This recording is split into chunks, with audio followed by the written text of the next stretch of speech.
बेटी आज self defence सिखावल जाई तोरा, ठीक बा? तो सेल्फ डिफेंस सिखावल शुरू करल जाओ। बेटी बहिन हमार करला तू सुरक्षा आपा। पापा से सेल्फ डिफेंस सिखाइना। अच्छा, ताली। बेटी बहिन हमार। छोटे पापा सेल्फ डिफेंस सिखाइना। ये सेल्फ डिफेंस। ताली, आवाज बढ़ावल जाओ।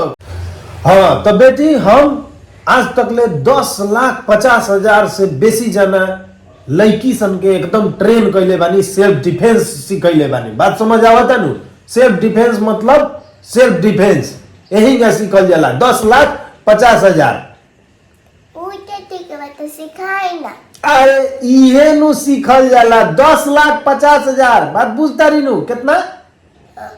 10,50,000। हाँ, सेल्फ डिफेंस के ट्रेनिंग के स्टेप 2 हो गए। हकी ना सीखली? हकी ना सीखली? हकी ना? हाँ का हाँ का हाँ का हाँ का हाँ का हाँ हाँ का ना।